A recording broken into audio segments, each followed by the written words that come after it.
Hello, and thank you for joining us, for listening to this sermon. I'm not sure how you found us. I'm not sure if a friend sent you a link or you found us through a search engine, but however you found us, I'm really excited and glad that you're here this morning. We've been talking at New Covenant House about worship. We've been talking about how service is an integral and unseparable part of worship. This morning, Pastor Dami Akibola is going to be talking to us about obedience and how obedience is an expression of worship. I believe that this sermon will inspire you and will help you in your walk with God. So put your seatbelt on and just listen. God bless you. Morning, everyone, and thank you for worshiping with us on another Sunday here at New Covenant House. We really appreciate you coming and visiting and checking out New Covenant House. I want to thank One Voice for leading us in service. I also want to thank Pastor Femi Bukunle for the exaltation, and I also want to thank TJ or Tayo Shukale for the announcements. So over the past couple of weeks, we've been talking about worship. Last week, our senior pastor, Pastor Femi Motayo, spoke on service as an act of worship. And so today I'm going to continue in the same series, but today I'll be speaking on obedience as an act of worship. Now, before we go forward, let us just bow our heads and say a quick word of prayer. Heavenly Father, Lord, we bless you this morning. Father, we magnify your holy name. We thank you, Lord, for the gathering of your believers this morning, O Lord. We thank you because we can be together and worship virtually without any fear of persecution. We thank you for the salvation. We thank you, O Lord, for our souls, O Lord. We thank you for your many blessings in our life, O Lord. We pray, Father, Lord, that this morning, O Lord, our hearts and our minds, O Lord, will be prepared, O Lord, to receive your word in the mighty name of Jesus. That Lord of Lords, King of Kings, we will not only hear that word, O Lord, we will practice and do as it says, Lord, in the mighty name of Jesus. We bless your holy name. In Jesus' name we pray. Amen, amen, amen. Now, I know that we all know what obedience is. For those of us that are of African descent, or those of us whose parents were very strict, we felt the repercussions of disobedience. So we know what it means. Just humor me for a minute as I try to define what obedience is. Now, the dictionary defines obedience as to follow the commands or guidance of someone or something, or to conform or comply with something or someone. Now, please remember that word conform. Now, it will help us kind of crystallize the whole message as I come full circle. Amen? Now, in the Bible, there are 150 instances of the word obey or obedience in its various forms. So that tells you that obedience is very important to God. Now, as I was writing this sermon, I kept going back and forth and asking myself, why is obedience important to God? And so when I found a Bible verse in the book of John 14:15, and it says, if you love me, obey my commands. Now, that is very simple, but also very powerful. You see, because God equates obedience to love the same way you and I equate our children's obedience to love. Because we love our children and we want their best interest. When we give them instructions to go to a location A, for example, and do something, and they go to a different location and do the exact opposite, as human beings, as parents, as fathers, as mothers, we get frustrated. But you see, the difference between us and God here is that when our kids disobey, the repercussions are very immediate, unfortunately. But God, more times than not, isn't immediate with his punishments or his repercussions. Sometimes God will love us back to obedience. Because you see, if God dealt with us based on our actions, none of us will stand. You see, God deals with us from the standpoint of grace. But due to our sinful nature, including me, we persist in disobedience. Now, there are 7 billion people on this earth with different motivations, different desires, different things they like, different things that they worship. Some people or some worship cars. Some worship their jobs. Some worship power or fitness. in the book of Matthew 6:24. It says, "No one can serve two masters, for you will hate one and love the other. You will be devoted to one and despise the other. You cannot serve God and be enslaved to money." You see, my brothers and sisters, it is impossible to worship something you don't love. For those of us that are not crazy about our jobs, we don't wake up on a Saturday morning when our schedule is free and say, you know what, I'm just going to go to work. No. We do it because we have bills that we have to pay or deadlines that we have to meet. Amen? We go because we have a sense of obligation to it. For those that worship cars, we love cars. And if you notice, I'm saying we because I'm also one of those. For those that worship food, we love food. For those that worship fitness, we love fitness. Now, don't get me wrong. I'm not trying to be judgmental here or self-righteous. I'm also a car enthusiast, just like everyone else. But what I'm really just trying to emphasize here is don't prioritize those things over the things of God. So let me go back and restate everything that I said. For those of us that worship money, we prioritize money over the things of God. For those of us that worship cars, we prioritize those cars over the things of God. For those of us that worship food, we prioritize food over the things of God. You see, you cannot worship God and not practice love. You cannot worship God and be unforgiving. You cannot worship God and be wicked or mean-spirited. You see, because worship is synonymous to love. Love is kind, like the Bible says. It is patient. It is not jealous. It is not boastful. It is not proud, and it is not rude.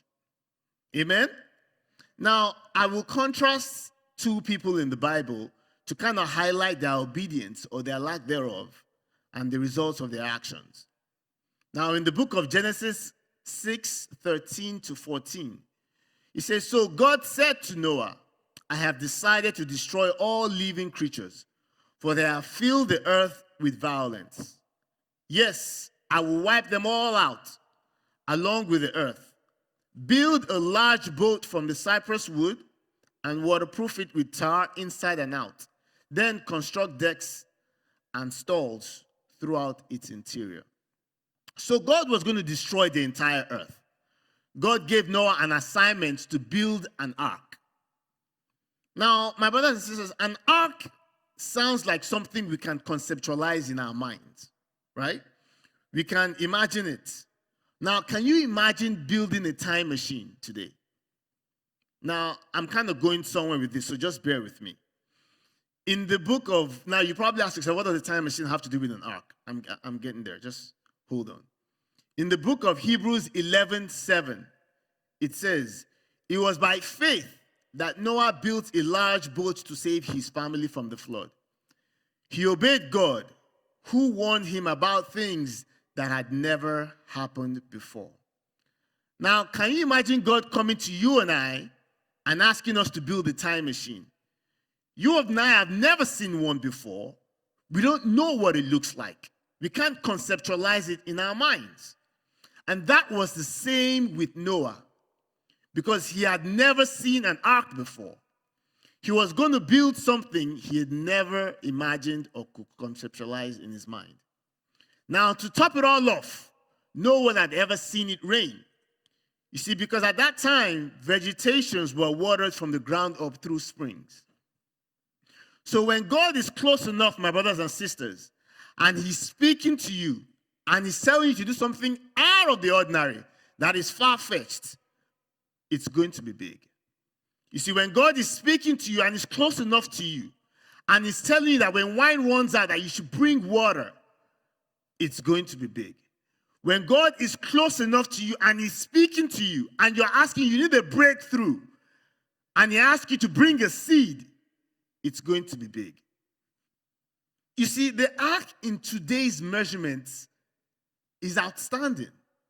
It's 150 yards, which is a football field and a half. It was 4 stories tall, and it took Noah 120 years to build it. Some of us have been waiting a long time and have not seen God's reign. But in Genesis 6:22, it says, so Noah did everything exactly as God had commanded him to do. So every day Noah would get up, he would go chop some wood, try to build this boat based on the instructions that he gave. Due to rain he had never seen and a boat he could not imagine in his mind. And he did that every day for 120 years. In the book of 2 Peter 2:5, it says that Noah was a preacher of righteousness. So Noah was a pastor. Noah was preaching. So all day, Noah would get up in the morning. He would chop the wood, try to build this ark, because he couldn't do it at night. And then he would go out, and he was preaching his sermon. Now, you know that dude only had one sermon. It's going to rain. He did that for 120 years. Now, can you imagine preaching the same sermon? I can't imagine it for that long. After 3 Sundays, people will just stop showing up. People will tune you out. Noah is the definition of diligence. Every day, all day. Same mission, because he heard God tell him something. Now, I can imagine that God tells me something. Year 1, I'm still doing it. Year 5, I'm still like, you know what? By year 10, I've even forgotten all the instructions. I can't even imagine going for 120. I'm not even going to live for 120 years, but obviously the times are different. But for 120 years, that dude just persisted. Wow, that blows my mind. So when the rain came, it wiped out everyone, and because of Noah's diligence and obedience, his family and the creatures on the ark survived. So because of Noah's obedience and expression of faith, he was inducted into the hall of faith. Now, the second person that I'm going to talk about in the Bible, well, we'll get there. Let us turn our Bibles to the book of 1 Samuel 15. I'm going to read 1-3, 7-9, and 8-23. Now, it's a long read, but just bear with me. It's worth our while. In verse 1-3, here God is giving Saul an assignment through Samuel. He says, now listen to the message from the Lord. This is what the Lord of heaven's armies has declared. I have decided to settle accounts. Now, my brothers and sisters, I pray that God doesn't settle our accounts, because Jesus already settled our accounts. When he died on the cross of Calvary for us, his blood was shed. He settled our past accounts, he settled our present accounts, and it is settling our future accounts. Amen? But it says, I have decided to settle accounts with the nations of Amalek for opposing Israel when they came from Egypt. Now go and completely destroy the entire Amalekite nation. Men, women, children, babies, cattle, sheep, goats, camels, and donkeys. Now in verse 7-9, here is what Saul did. Then Saul slaughtered the Amalekites from Havilah all the way to Shur, east of Egypt. He captured Agag, the Amalekite king, but completely destroyed everyone else.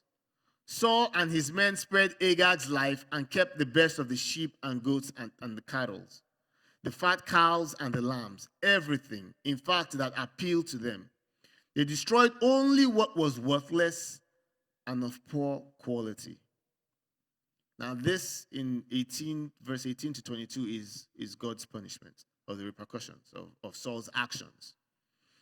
And the Lord sent you on a mission and told you, go and completely destroy the sinners, the Amalekites, until they are all dead.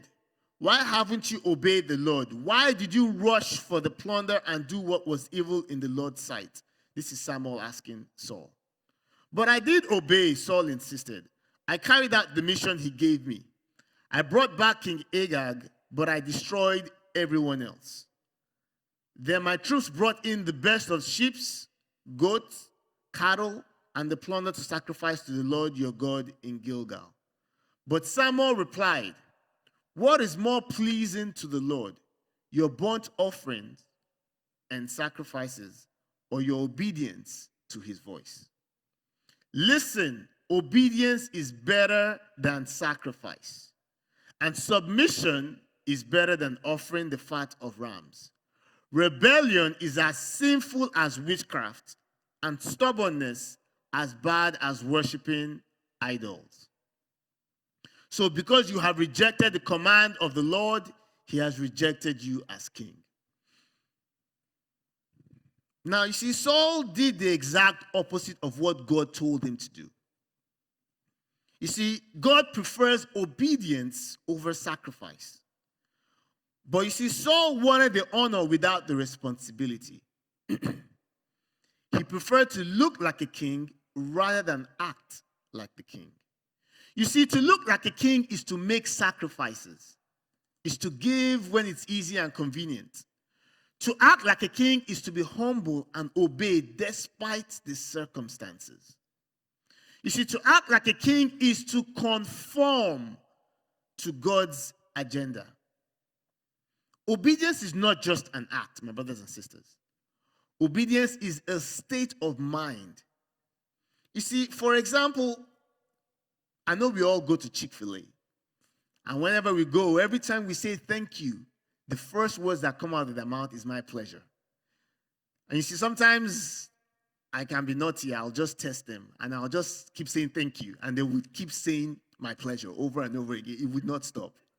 Just to kind of see what they're going to do. And they keep saying it. You see, now what I've realized is that those guys, from the person that takes your orders to the cashier to the general manager, they have all bought in. They have trained with Chick-fil-A. They have adopted the mindset of Chick-fil-A. And most importantly, they are bought into the agenda of Chick-fil-A. Now, my brothers and sisters, have you conformed to God's agenda? Now, I struggle with it. I do all the time. You see, when you obey God, you conform and align under his rule. To be a king and a queen that God has called us to be is to align under the supreme law of the land. You see, a president, a king, or a queen is never above the law, but always conforms to the law of the land. Except for the season that we're in America. Unfortunately, that president doesn't do that. But I digress. You see, when God gives you a command, or even when you're living out your life according to his commandments, don't worry about how it looks. Don't worry about the repercussions. Don't worry about people looking like you crazy for 120 years. Don't worry about that. Focus on God. You see, God is not interested in that. He's interested in your obedience. Amen? Amen, amen, amen.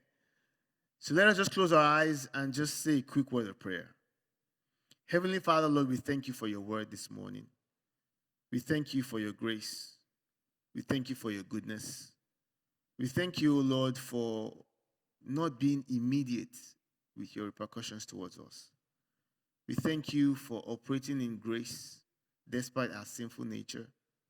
We thank you for the very expensive sacrifice that your Son made on the cross of Calvary for us. That even when we were still sinners, he died for us on the cross of Calvary. We pray, Father, Lord, that you allow our spirits to yield to your agenda, to the kingdom agenda every day. That every day we will walk in obedience. That even as we struggle, O Lord, that you draw us near with grace and love, like you've always done, O Lord. We give you all the glory and all the praise. In Jesus' mighty name we pray. Amen, amen, amen. Thank you so much for listening to that message. I'm sure that you were blessed. And if that message blessed you in any way, if it had any kind of impact on you, if this ministry has been a blessing to you in any way, I want you to just do 3 things for me. Number 1, I want you to come and join this house. Come and join New Covenant House. You can go to our YouTube page. You can like us. You can subscribe. Just let us know that you are with us. Let us know that what we are doing is making any kind of impact in your life. The second thing I want you to do is send a link to this sermon or any of our sermons to your friends, to your co-workers, to members of your family. Share the word of God, spread the gospel. And finally, the last thing I would like to ask you is that you partner with us. If this ministry has blessed you in any way, partner with us, join us, give to this ministry so that we can take the gospel to the ends of the earth. You can give via the New Covenant House app. You can go to the New Covenant House website, or you can give by text with this number that will be on the screen. God bless you. Have a wonderful week. I want you to know that I love you dearly, and this week will be better in every way than the last, in Jesus' name. Take care, and God bless you. Bye.